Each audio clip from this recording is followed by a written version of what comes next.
China के साथ trade में पाकिस्तान को होने वाला 116 बिलियन डॉलर का लॉस। वो कैसे हुआ, साबित करें।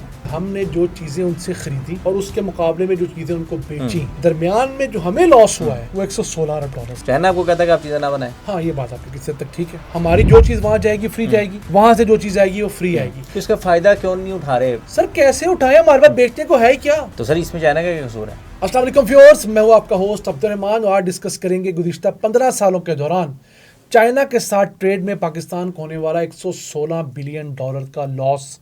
जी हाँ, सिर्फ 15 सालों के दौरान हमने जिनके साथ फ्री ट्रेड एग्रीमेंट की सूरत में तिजारत की है, मजमूई तौर पर हमें 1 खरब डॉलर से ज़ायद का लॉस हो चुका है।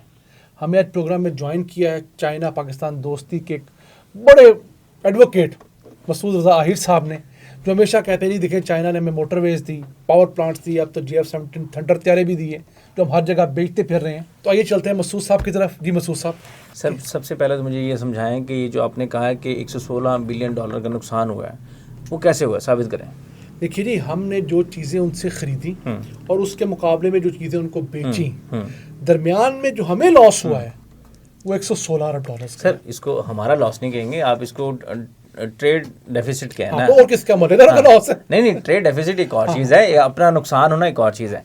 आप मुझे बताएं कि इसमें चाइना का क्या कसूर है? चाइना आपको कहता है कि आप चीज़ें ना बनाएं। हाँ, ये बात आपकी किसी हद तक ठीक है। नहीं, चाइना ने कहा है आपको। नहीं, तो फिर आप चाइना को क्यों कसूर? अच्छा, मैं समझता हूँ इसमें हमारा जो कसूर ये है कि हमने चाइना के साथ फ्री ट्रेड एग्रीमेंट किया हुआ है, यानी कि हमारी जो चीज़ वहाँ जाएगी फ्री जाएगी, वहाँ से जो चीज़ आएगी वो फ्री आएगी। तो इसका फायदा क्यों नहीं उठा रहे? सर कैसे उठाए, हमारे पास बेचने को है क्या? तो सर इसमें चाइना का क्या कसूर है? चाइना कहता है कि भाईजान जो चीज़ आप बेहतर बना सकते हैं, सस्ती बना सकते हैं, आप लेके आएँ।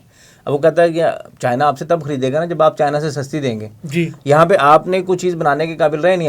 आप तो शुक्र करें कि हमारे फैसलाबादियों ने आपको सहारा दिया हुआ है, वरना अगर टेक्सटाइल हमारी ना हो तो आप लोगों का तो हाल ही कोई नहीं है। कोई इसमें शक भी नहीं। वैसे तो आपके पास कुछ बेचने के लिए है नहीं, तो जब आप यानी कि अपना, वो पंजाबी में कहते हैं कि अपना भांडा गंदा होवे ना तो दूजों नहीं कही। तो भाईजान इसमें नुकसान आपका है, यानी कि आर्गूमेंट ये है कि आपके पास बेचने के लिए कुछ है नहीं, आपने कुछ काम नहीं किया, यहाँ पे आपने लोगों को रिसोर्सेज नहीं दिए, यहाँ पे लोगों को अपनी सस्ती बिजली नहीं दी, यहाँ पे लोगों को सस्ती गैस नहीं दी, यहाँ पे आपने सब्सिडीज नहीं दी चीज़ों के ऊपर। बिल्कुल ठीक है, लेकिन पहला मेरा आर्गूमेंट ये है, ये तो हमने बाकी दुनिया के लिए भी नहीं दी। हमने यहाँ पर गलती ये की कि चाइना के साथ एक अपने बहुत बड़े कंपटीटर के साथ हम लोगों ने फ्री ट्रेड एग्रीमेंट कर लिया जिसके साथ बनता नहीं था। मेरा आर्गुमेंट ये है, सुनिए, आप अपनी ट्रेड को सिक्योर करते हैं।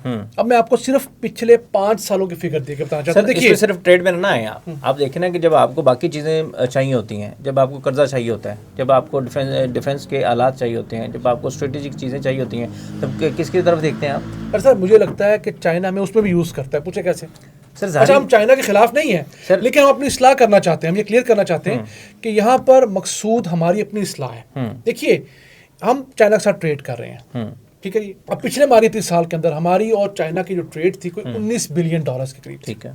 उसमें से हमने जो चाइना से चीज़ें खरीदी वो 16 अरब 30 करोड़ डॉलर्स की थी और जो से बेची वो सिर्फ 2 अरब 50 करोड़ डॉलर्स की। अच्छा, अगर ये आप मुझे पैटर्न समझाने के लिए, अगर आप मुझे पिछले को 3-4 साल का भी डाटा आपने जो क्लेम किया 5 साल में, तो अगर ये भी बता दें तो मुझे, मेरे लिए पैटर्न समझना आसान होगा कि क्या हम मुसलसल उस जाने बढ़ रहे हैं नुकसान की तरफ, या इसमें कुछ चेंज भी है? अच्छा चलिए, आपने मेरा काम बहुत आसान कर दिया है। देखिए जी, मैं शुरू होता हूँ कम से कम साल 2021 के मारी 30 साल से, जो हमारे करीब हमारी होश के साल है, पोस्ट कोविड दुनिया। अगर मुझे आप कहेंगे तो मैं 2006 से भी आपके साथ एग्रीमेंट कर सकता हूँ, जिस वक्त हमने फ्री ट्रेड एग्रीमेंट साइन किया था। मैं तो 1985 का। अच्छा, ठीक है, चले। अच्छा, नहीं आप, मैं सर, क्योंकि मैं अभी जनजी में हूँ, तो आप लेटेस्ट हिस्ट्री पे आ जाए। चले, अब सन 2021 के मारी 30 साल में हमारी जो ट्रेड थी वो 15 अरब डॉलर की थी। हमने सिर्फ 2 अरब डॉलर की चीजें बेची, 13 अरब 30 करोड़ डॉलर की चीजें खरीदी। अगला साल आ गया 22 का, हमने 21 अरब 29 करोड़ डॉलर की ट्रेड की। उनसे चीजें जो खरीदी वो 18 अरब 30 करोड़ डॉलर की थी और जो बेची वो सिर्फ 3 अरब डॉलर की थी। 3 भी पूरे नहीं हुए थे, 2 अरब 98 करोड़ डॉलर थे। 3 अरब ही हो गया ना सर? हाँ चले, 3 अरब डॉलर हो गया। 2023 का मार्केट के साल। अब हम लोगों ने क्या किया, उनसे जो चीजें खरीदी वो 11 अरब 30 करोड़ डॉलर की थी, उन्हें जो चीजें बेची वो 2 अरब 70 करोड़ डॉलर की थी। 2024 आ गया, उससे हमने 13 अरब 50 करोड़ डॉलर की चीजें खरीदी और फिर 2 अरब 70 करोड़ डॉलर की बेची। पिछले माली 30 साल में उनसे 16 अरब 30 करोड़ डॉलर की चीजें खरीदी और $2.5 अरब की चीज़ें बेची। अब देखिए पिछले 5 सालों में हमने एक साल भी पूरे $3 अरब की चीज़ें नहीं बेची। तो भाई इसमें मसला आपका है ना, अब चाइना तो फ्लक्चुएट कर रहा है ना, कभी वो 14 पे जा रहा है, कभी वो 11 पे जा रहा है, कभी वो 16 पे आ रहा है। वो इसका 10 से मतलब नीचे आ नहीं रहा 10 से नीचे और आ- हम 3 से ऊपर जा ही 3 से नहीं ऊपर रहे। नहीं जा रहे उसकी। मेरा आर्गुमेंट यही है सर कि हमें अपना फ्री ट्रेड एग्रीमेंट रीनिगोशिएट करना चाहिए। ऐसी महंगी चीजें आप ये जो हम चाहते हैं, बहुत बल्क में मंगवाते हैं, हमें चाइना को रिक्वेस्ट करनी चाहिए कि जनाब आपकी वजह से हमें नुकसान हो रहा है। देखिए इस वक्त अमेरिका ने इंडिया के साथ क्या फंडा डाला हुआ है। उनकी ट्रेड कोई $100 अरब से ज्यादा की ट्रेड है अमेरिका और इंडिया इंडिया की। उसने कहा जी तुम्हारे साथ ट्रेड में मुझे वो लॉस हो रहा है, ये लॉस बर्दाश्त नहीं है। हमारा दोस्त है, हमारे मुश्किल वक्त का साथी है, नो डाउट हमें हर जगह सपोर्ट करता है, लेकिन हमारा भी काम बनता है कि हम उन्हें बताएंगे सर ये 5-7 चीज़ें 10 चीज़ें ऐसी हैं जहां पर आपकी वजह से बहुत बुरी हिट पड़ रही है, काइंडली इस मामले में हमें हेल्प आउट कीजिए। सर इंडिया का एक कॉमेडियन है जाकिर खान, सुना कभी आपने? हाँ जी। सर उसको वो एक जगह पे शो कर रहा था, तो वो उन्होंने ना एक लड़के ने उससे पूछा कि सर आप पॉलिटिकल कॉमेडी क्यों नहीं करते, पॉलिटिकल स्टार क्यों नहीं करते? तो उसने कहा कि वो अगर मैं पॉलिटिकल कॉमेडी करूं तो वो आपको कैसा लगेगा? उसने कहा मुझे तो बहुत मज़ा आएगा। उसने कहा मैं आपको पर्सनल मज़े के लिए अपना करियर बर्बाद नहीं कर सकता। तो जनाब ये जो आपकी ख्वाहिश है ना कि अब इंडिया वो हम चाइना को रिक्वेस्ट करें कि वो हमें इजाज़त दे कि हम उनकी चीज़ों पर टैरिफ लगाएं, तो हम आपकी इस ख्वाहिश की तकमील के लिए अपने दरीना दोस्त को नाराज़ नहीं कर सकते। इसके लिए हमें ख़ुद पर काम करना ज़रूरी होगा, बजाय इसके कि हम उनको कहें जी हम आपकी चीज़ें नहीं लेंगे। हमें अपनी कैपेसिटी को बिल्डिंग करना होगा, कैपेसिटी बिल्डिंग करके हमें इतनी चीज़ें बनानी होंगी कि हम दुनिया को दे सकें। और अच्छा इसलिए नहीं सर, मैं फिर टोकूंगा आपको, इसमें ये मुमकिन नहीं है हम फौरी तौर पे चीज़ें बना लें।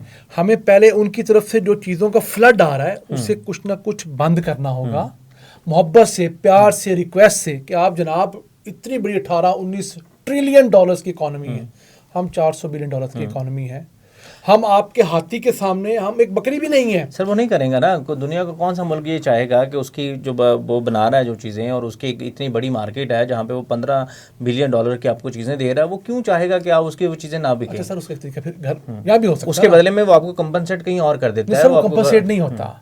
अगर हमें कर्जा देता है तो कर्जे पे सूद लेता है। देखिए या तो ये हो रहा हो ना कि हमें वो हर साल 3-4 अरब डॉलर वैसे दे रहा हो, हम कहने को नहीं ठीक है सर ये कंपनसेशन नहीं है, वो कर्जा दे रहा है। अगर वो सीपैक के मंसूबे लगा रहा है तो उन मंसूबे में उसका मुनाफा है।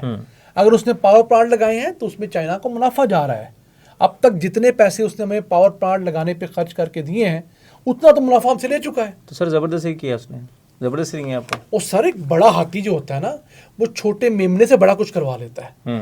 देखिए वो कहते हैं ना कि है जुर्म ज़ईफ़ी की सज़ा मर्ग मफाजात, तो हम माड़े हैं। अगर हम उससे नहीं निगोशिएट कर सकते, हमें मुल्क के अंदर कुछ ऐसा करना होगा कि जो लोग इंपोर्टेड चीजें बेचते हैं उन पर टैक्स लगाएं। इस चीज पे आ गए ना आप। अब आपको जो भी करना है आपने मुल्क के अंदर करना है। आप रिक्वेस्ट जरूर करेंगे जो कि इस कैपिटलिस्टिक दौर में मुमकिन नहीं है कि आप किसी को रिक्वेस्ट करेंगे जनाब हम आपसे चीज़ें ले रहे हैं तो आप हम उस पर टैक्स लगाएंगे ताकि वो ना आए, ऐसा नहीं होगा।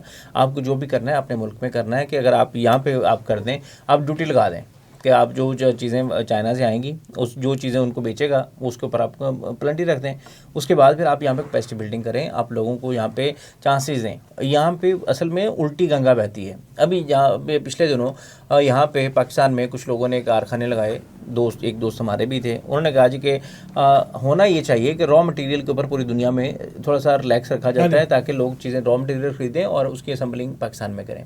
पाकिस्तान में उन्होंने सोलर के कुछ कारखाने लगाए और एक दोस्त हैं हमारे, उन्होंने ये प्लांट जो आर्टिफिशियल ग्रास होता है ना उसका एक गजूमता के पास फैक्ट्री लगाई। अब भाई साहब उसका उन्होंने क्या किया कि उन्होंने जो उसके लिए वो दाना बारदाना आता था ना जिसके ऊपर वो बनता है फैक्ट्री में, उसका घास बनता है, उसके ऊपर उन्होंने लगा रखा है टैरिफ। अच्छा ठीक है। और उसके बाद फाइनल गुड्स जो है ना उसके ऊपर नहीं है। Oh my God. अब वो जब अगर वो लेके आता है बाइट से रॉ मटेरियल ख़रीद के लाता है यहाँ पे संभल करता है तो वो चीज़ें उसकी कॉस्ट प्रोडक्शन बढ़ जाती है। उसके बदले में वो क्या करता है कि उसने अपनी फैक्ट्री को लगाए ताले बंद किए और वो उसने वहाँ से इंपोर्ट करना शुरू कर दिया है बनी बनाई चीज़ें। अब बनी बनाई घास वो ला रहा है 110 रुपये फुट ला रहा है वो, यहाँ पे वो 125-30 बेच रहा है। वो ट्रेडिंग कर रहा है बेसिकली, ट्रेडिंग कर रहा है, मैन्युफैक्चरिंग से ट्रेडिंग में शिफ्ट हो गया। तो ये सोलर में भी पाकिस्तान के साथ हुआ और ये उसका जो डायरेक्ट रिस्पॉन्सिबल है वो आपकी स्टेट है, आपकी रियासत है जो इस तरह की पॉलिसीज बनाती है अहमकाना जाहिलाना। तो सर बजाय इसके कि आप अहमकाना पॉलिसी जो है ना वो फ्री ट्रेड एग्रीमेंट में भी की गई है और ये हमारे यहाँ मैन्युफैक्चरिंग सेक्टर को खड़ा नहीं होने दे रही। चलें, ये आप कहते हैं तो आप क्योंकि समझदार आदमी हैं तो मुझे आपका ख्याल है कि आप मैं समझदार मुझे नहीं लग रहा है कि मुझे कायल हो जाना चाहिए कि अगर पाकिस्तान के लिए ये चीज़ें नुकसानदेह है तो पाकिस्तान की जो गवर्नमेंट है उसको रीनेगोशिएट करना चाहिए। चाइना हमारा बड़ा भाई है और वो हमारी छोटे भाई होने के नाते बातें मानेगा। हमें उनसे रिक्वेस्ट करनी चाहिए कि भाई साहब थोड़ा सा हाथ हौला रखें, यहाँ तो हमारी चीज़ें बढ़ाएं, यहाँ पर नहीं कम करें। साढ़े को तो है ही कोई नहीं दे हाँ रहे। नाज़रीन, आज के लिए इतना ही। अपने मेज़बान अब्दुर्रहमान को इजाज़त दीजिए। अल्लाह ने के बाद।